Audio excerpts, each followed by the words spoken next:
Welcome back, everybody. Today we're going to discuss the wheel strategy, which involves cash secured puts and covered calls. I'm getting tons and tons of interest in this, so I figured I'd make a video. I brought FaZe along with me to help go through this strategy since it's a pretty decently complex strategy. We both trade this type of strategy often. It's our go-to. Right, so I'm going to start this off with discussing real briefly what a cash secured put is and a covered call. Right. So simply defined, a cash secured put is selling a put with cash to cover a position in case you go in the money. So if I sell a $21 or $22 strike and it goes in the money, I'm going to be debited $21 or $2,200 for that position. But they pay me a premium, which I keep 100% of if I get assigned shares. Right? Now, if I'm assigned shares on something, then I can turn around and sell a covered call. Right? So I need 100 shares to sell a covered call against it, and again collect premium on it. Right? So in this scenario, if you intend on keeping the shares, then you essentially don't want to have this uh, strike that you sell. So like let's say your break even, you get $22 strike, you get paid 400 bucks, your break even is $18, so 1,800 bucks. You get assigned the stock, and then the stock price goes up to 21 or $22, and you end up turning around and selling a 23 or 24 strike, and you get paid, let's say, 200 bucks. Now if you're interested in keeping those shares, you don't want it to go in the money, which means it goes beyond or above that strike that you sold that call at, right? But if you don't care, then you sell that call, it takes your shares, you keep all full premium, and you're good to go, right? So, with that being said, now we're going to go into the area where FaZe is going to discuss why we would want to get into one of these types of trades. So, I'm going to go ahead and hand it over to FaZe. Hey everyone. So why would we want to run the wheel strategy? Well, very simply, the wheel strategy allows you to take a stock that you have a bullish outlook on, whether it be in the short term or the long term, and buy a stock, if assigned, at a discount. And by doing so, one of two things will happen. Either A, you make money if the stock goes up, or B, you get the stock at a discounted rate. Now, the benefit of doing this is that either way, whether you want to own the shares or whether you want to just collect premium and make money, you're going to be able to do so. On the opposite side of the put, you have the covered call. The covered call allows you to collect a dividend, a monthly or a weekly dividend against that stock while it is in either a consolidation phase or while it is going further down. This strategy is a perfect strategy to play on highly volatile stocks that are either moving up or down, and at the same time, allow you to collect dividends on stocks that necessarily don't pay dividends while it's in either a consolidation phase or while it's moving further down. In turn, it's lowering your break even price on that stock as you continue to hold it for your long term growth. So, Hassel, why don't we go ahead and jump in and walk through a demo of how to sell a put and how to sell a call. Before we do, I do want to bring up that unlike when you're buying premium, selling a cash secured put is a bullish position. And so you want the stock to go up when you sell a put. And unlike when buying premium, when you sell a covered call, you are taking a bearish position. So in essence, you want the stock to go down. So also, why don't we go ahead and show everybody what it looks like when we open a cash secured put and open a covered call. All right, so I've already got PLTR, which is known as Palantir Tech, pulled up. I got it on the date of December 2nd at 9:35 in the morning. I'm using on demand or on Thinkorswim, which enables you to trade any day in history as if it's a normal day, as if it's today, right? So I've got it paused right now. We're going to go to the trade tab, right? And one thing I want to mention here is when we do cash secured puts, we generally like to get them at support levels, right? So this is a support level, and I think it's a great entry. So we're gonna take a look at the trade tab, and when I look to do cash secured puts, I generally go for 30 to 60 days out. This is a safer play, especially when you're doing it off of support. You also get pretty decent premium for something like that. So it depends on which month or which expiration. You know, if it's got weeklies or just monthlies, you know, some stuff it makes a difference, right? So 30 to 60 days, somewhere in the middle there is perfect. 45 days is the sweet spot in my opinion. Right, so I'm choosing the January 15th strike, which has 44 days, which is nearly perfect, right? And I like the $22 strike, right? It's slightly in the money, but that's okay with cash secured puts. I'm totally fine with selling in the money, okay? Just not too deep. Um, so what we're gonna do is I'm gonna go ahead and do sell a single, right? And keep in mind, I've got money to cover $22 strike, so I've got $2,200 in the account to cover this position, right? So what I'm going to go ahead and do is set a market order just for ease of making this happen quickly. Um, and there it goes. It sold my position, right? And I'm going to go ahead and hit play. So my position is now on the market in this virtual trade.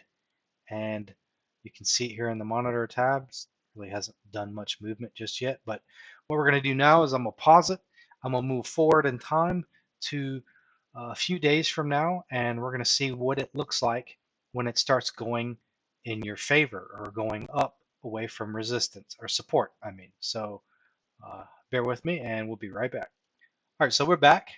um, I've got this time frame set up to where I want to go ahead and start considering taking profits, right? So right now we're at 40% P&L, and it's about 164 bucks. Typically, if you can see a 50% return or 40 to 50% return within the first 5 days of being in a position, I generally recommend taking that profit off the table. You know, the market likes to come back in and say, "Hey, you're not gonna keep that." So I'm gonna go ahead and take this profit, and I'm gonna show you guys how to do that. Right. So go back to the actually I can do it right here. So I'm gonna right click on the position, create a closing order. Right. It says limit price is 248. So what you basically do is here is trade price is 410. So that's what you got paid.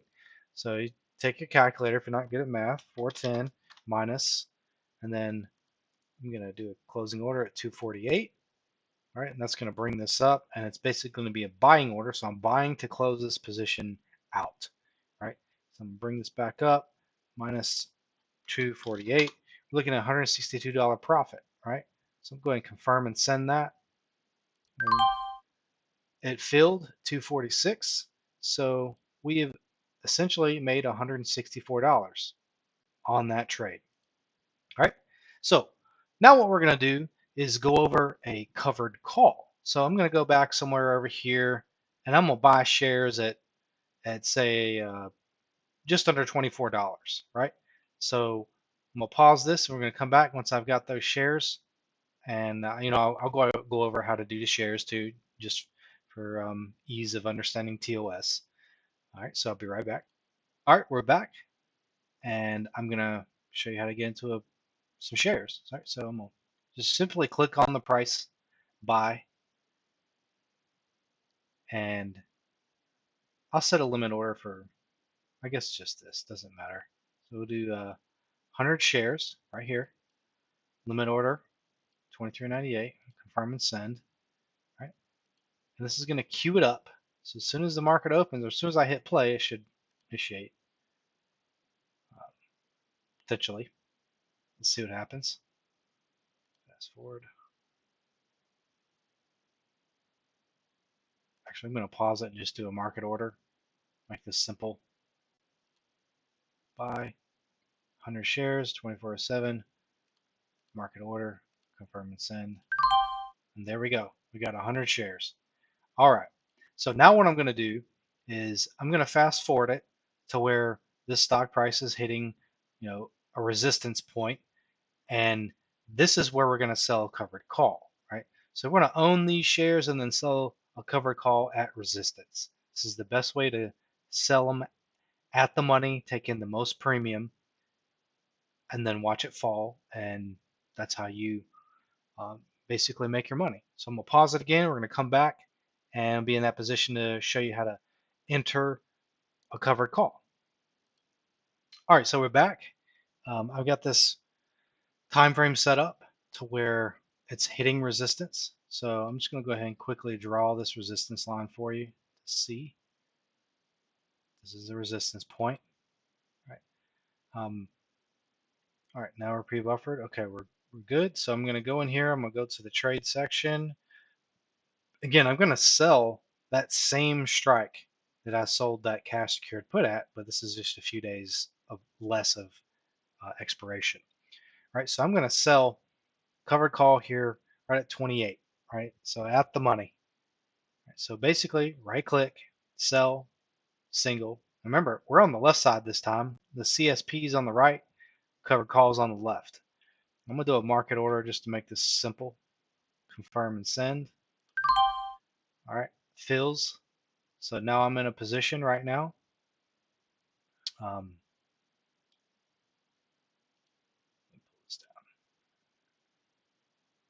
All right, so I've got 100 shares, and this is my option, which is gray, highlighted gray. All right, so I'm going to hit play. And what we're going to do now is I'm going to fast forward it a little bit further, and you're going to get to see how to exit this position and what happens when the stock price falls. So it's basically going to be exactly like the cash secured put, except now we're looking for the stock price to fall. All right, so I'm going to pause it. I'm going to come back, and we're going to go over that real briefly. Okay, so we're back. We've got this chart set up. So I basically sold my covered call at $29. So it was right here. Let me go ahead and draw a circle to show you. So right about here. Okay. And it did pump. I could have waited, got in there, and been even in a better position, but this is good. All right. So the theta has decayed 1, 2, 3, 4, 5, 6, 7, 8, 9 trading days. Okay. Stock prices moved down $3, give or take, some change. Right. Now we're going to take a look and see what it looks like. So again, the highlighted gray section is the covered call, right? So the shares are here. This is the covered call.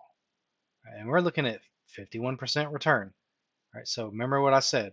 We like to take profits at 50%. So in this scenario, I'm going to right click on this option, create a closing order, 218. So trade price was 447. I want to buy it back to close it at 218. So that's what we're going to do. We're going to set it in. Boom. She's sold. We're 50% richer on that position. Now that, my friends, is how you do a will strategy, right? Assuming that you got assigned shares on a CSP, the stock goes up to resistance, then you sell the covered call, and now we're buying it back for our profits, right? So with that being said, we're going to move on to the next piece of this video, which is going to be criteria.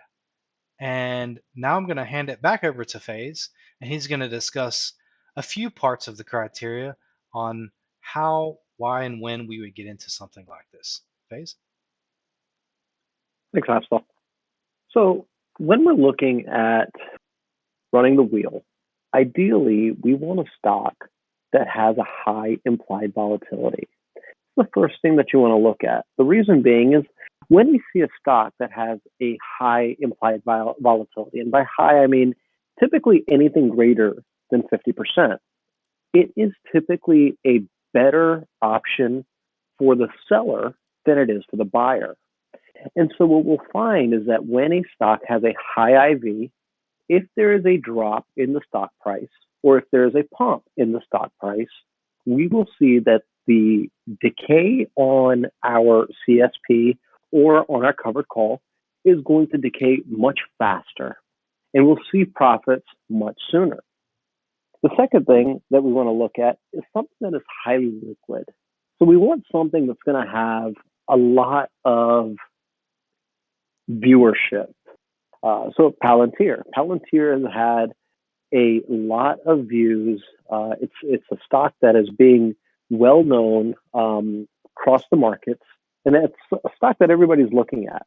So we're seeing a lot of open interest on the call and the put side, and so we can see that we will have a liquid market when we decide to open our cash secured put or our covered call.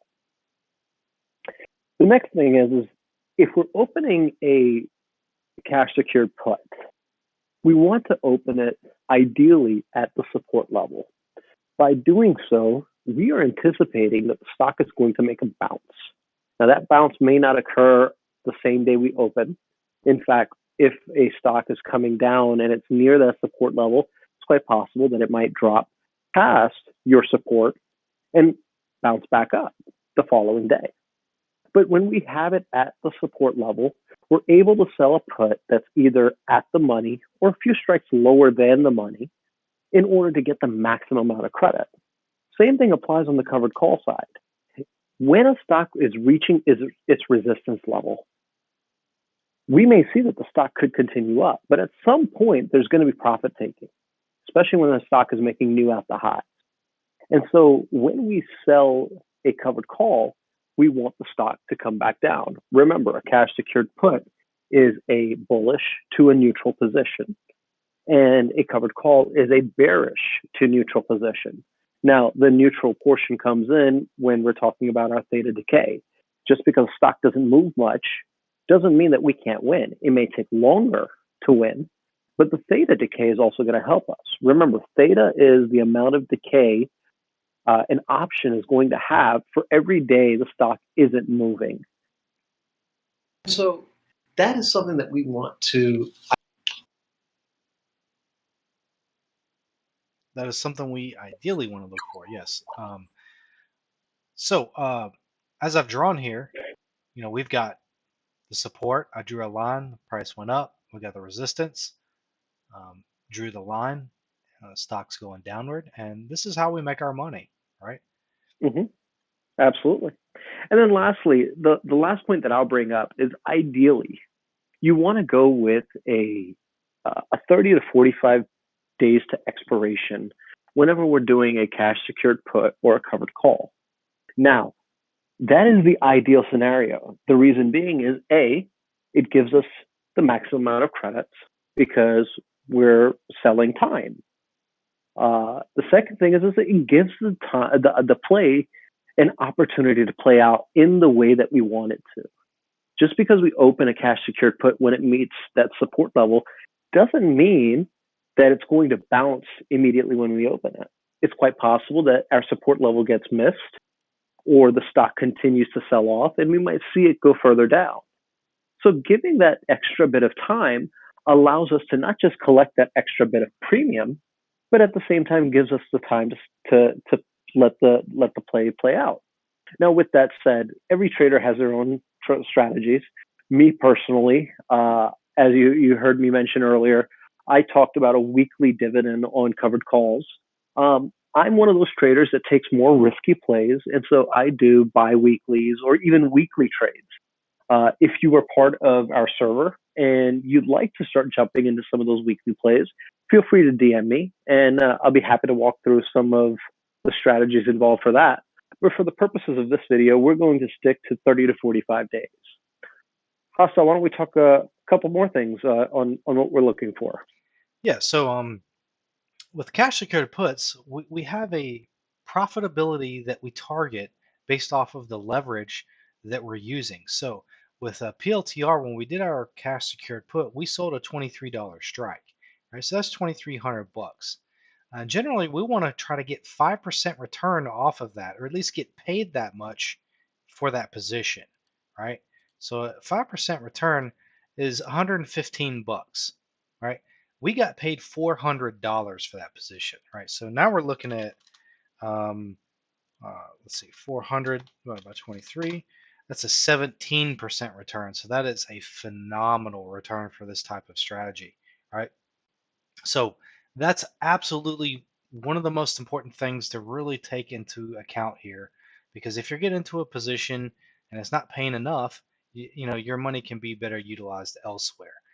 Something else that's really important is going to be the bid-ask spreads, right? So if you look here, we got the bid, we got the ask, and on this particular stock right now, or on this on-demand time frame, we're showing a very tight spread. So 290, 292, 230, and 232. I mean, it's basically $2, $1, $2, $1, etc. That is a very good spread. That means there is uh, equal amounts of buyers and sellers on these strikes, and it's not going to be hard at all to get in or out of that position. This is what makes it liquid, as Faze was describing before. We need something that's very liquid, right? And one way to really understand liquidity is to look at the open interest. All right, we got a ton of open interest here. That is a really good sign of liquidity. That also affects implied volatility. The more people that go in and out of this stuff, the more IV makes its moves, right?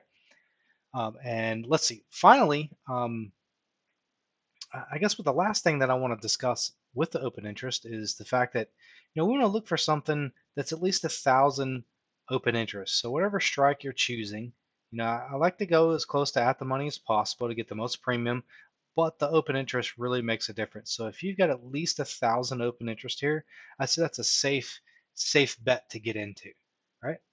So with that, we're gonna go back to we're gonna shift gears rather, and we're gonna discuss when to take profits. And I'm gonna let Faze jump into this one, but I've briefly discussed profits on the cash secured put, but Faze can dive a little bit deeper here on this subject. Thanks, Hostel. So ideally, if you're opening a put or opening a call, that's 30 days to expiration. And in our first week, we're seeing anywhere between 30 to 40% profits. I highly recommend taking profits at that point. You have juiced 40% of the premium received in 25% of the time required for that position to play out. Why shouldn't you take your profits at that point in time? You can always get back in on a pump or a dump and play the play again. Same contract, same everything. But when you're seeing that profit available to you in that first week, I highly recommend taking it. If not, if you're past that 1 week period, then my recommendation is always to take profits at 50% or greater. Now, anytime you choose to wait to take profits, doesn't mean that those profits will always be there. There are plenty of times when we see a stock pump and our human nature says, hey, it's just going to keep going. It's going to keep going. It's going to keep going. Profit taking does take place at some point in time. So if you have 50%, I highly recommend taking it. Now, when you open your put or when you open your call, let's say getting back to that strike is just unattainable. And so you can choose to risk leaving it open and allowing theta to do what it does best and cut your profits even more and more. But it's taking a risk because you never know. The stock on your cash secured put, stocks move 6 points up. You're getting 65% profits at this point in time. Well, let's say there's profit taking come out or news comes out against the stock, and all of a sudden that stock comes back down at that 4.5 or 5 points. You're in a position where something that was 65% profits is now either negative or it's at 10%, and now you don't want to take your profits. So I always recommend taking profits at 50%. Now, I will say one more thing before I wrap up, that the wheel strategy always starts off with the cash secured put. And we're talking about taking profits at 50%.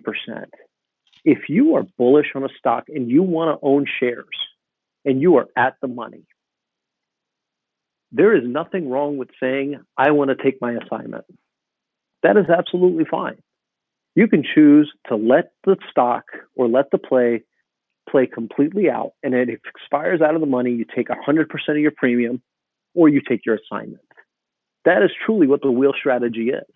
However, what Hostel and I see is that playing the cash secured put allows you to go long on a stock, get to your 50% point, pull out, and at that point, if there's a drop on the stock, you can always get back in. If you choose to take assignment, ideally, we've talked about covered calls being done at the resistance point. In all fairness, the wheel strategy is truly taking assignment on the shares and then selling it at the money call. The reason being here is that we're not worried about the upside on the stock or the downside on the stock. Our profits are only going to be with the premiums collected. We don't care if the stock is going to drop 12 points if we open the strike at the money. Yeah, if it drops 12 points after we've opened it, that's a big no-no. But if we've opened it right after it's dropped 12 points and we want something to pump back up, and we take our assignment because it ended up in the money, we want to sell something at the money. And it won't matter to us if the stock is going to move up another 12 points later on down the road. Our upside doesn't matter. Our profits are going to be capped at whatever we sell the strike for and whatever the premium is collected. That is truly what the wheel strategy is. Some people, if you're going to play weekly expirations, will choose to do so. And so I have done that on numerous occasions. But the ideal profitable scenario is to always sell a put at supports and sell a call at your resistance, allowing you to actually see profitability in the actual trade versus seeing something just go red because it's gone in the money. That's it for me, Hostile. I'll let you go ahead and finish it off for us. All right. So one other thing I want to add to FaZe's discussion before I wrap up myself is to be assigned a CSP, it only takes 1 cent to be in the money. So if you sold a $20 strike, it needs to be $19.99 and it will assign you shares at expiration. So by the end of the day, on that expiration day, it's going to give you those shares if it closes at $19.99, right? So with that being said, to conclude this, briefly going to go over what we discussed, right? We're selling cash secured puts. You know, if we get assigned, we take the shares, we keep the premium, we turn around and sell covered calls, right? If we don't get assigned, well, we take profits at some point, whether it be 50% or if it expires near the money, at the money, but not in the money, you keep full premium or pretty close to it, right? And when to take profits, right? Like we've discussed, 50%, 30 to 40% within the first week, 50% after the first week. And, you know, if you've had 75% of expiration or decay happen, then, you know, seeing 70 to 85% returns, that's probably when I would take profits as well, right? If it's on expiration day and you're seeing a 90% return and it's kind of close to being in the money, it's very good idea to take those profits, especially if you don't want to own those shares, right? So the other thing that I would say is that it's probably to do this type of strategy, at least cash secured puts. I mean, obviously that's the first part of the strategy. You're going to need around $20,000 to $30,000, right? It can be done with less, right? You can do it with, like, for example, this ticker PLTR is at 26, or we did a $23 CSP. That's 2,300 bucks. So you only need 2,300 for that. So it can be done with less money, but to be able to get into 4 or 5 or so plays weekly, bi-weekly, you know, you're going to need $20,000 to $30,000 for this, right? So that's what I recommend, and you know, it's a solid strategy. This is a safe way to make money consistently, and you can prevent losses this way. Unlike buying options, you can lose with those, right? So rinse and repeat, right? Continuously do this. You make a good return every week, month, quarterly, whatever. By the end of the year, it's not unheard of to see a 50 to 80% return. Both FaZe and I I'm at 100% return for the year. FaZe is over 100%. I think he's at 120%. So, and all he does is cash secured puts. I do some shares, but I do a lot of CSPs now as well. So, we're seeing solid returns off of this strategy. So this is the best way to grow an account. So hopefully you guys found this Yeah. video very educational. I hope you come back to watch additional videos. Like and subscribe. Hostile, before we end out, I just want to say one thing that I've been told from numerous people, and although Hostile has been my mentor since I've learned this strategy, I've gone on and done my own research. One thing I'll tell you with this strategy, you'll never lose money. You may lose time, but you'll never lose money with the strategy because there are so many ways to get yourself out of a position even when you're negative near expiration. There's so many different ways. So when doing this strategy, always remember, you won't lose money. You may lose time, but you won't lose money. And you can't ever go wrong knowing that you're taking your profits, even if they're small profits. Those small profits add up, compound over time. And just like Hostile has said, we've both seen solid gains from this. And you'll find yourself able to sleep at night knowing that regardless of whether the market's going to gap up or gap down, your time and theta is going to be on your side and in your favor. One other caveat I want to add to that is don't do a CSP on a stock that could go out of business quickly, right? Don't do something like, we're in COVID right now, and, let's say it's the height of COVID and the airlines have shut down, and they're in threat of being shut down and losing their business, and airlines going out of business. That's something you want to avoid CSPs on, right? Um, Right. Always do a cash secured put on a stock that you would be comfortable owning, regardless of whether you're going to take profits or not. Because at the end of the day, if the stock is not something that you're okay with owning and you're doing this just because it meets all your criteria, the first and foremost criteria in this is to find a stock that is a stock that you are truly bullish on and do not mind owning. At the end of the day, though we see profits with this strategy more often than not, the fact is if assigned and the stock continues to move downward, you're okay owning it. And you have a true belief that the stock is a good stock to own over the long haul. And the market does cycles, right? The market goes up and down, side to side, around and around, right? All the time. Very, very long term, it's bullish, right? So selling CSPs with that in mind, we know that at some point, if you do get assigned, at some point, the stock's going to go back above that break even point, and you're going to see profits, right? So never ever let emotion take control of you. And this is one of the best ways to control emotion is with selling CSPs because now you've got theta on your side. So with that being said, I want to thank FaZe for joining us tonight and helping out with this video. And I want to thank everybody that watches this video. And if you guys that are in the server have questions about the strategy or something specific in this video, please don't hesitate to reach out to either one of us. But as always, thank you, and please like and subscribe, and have a good day.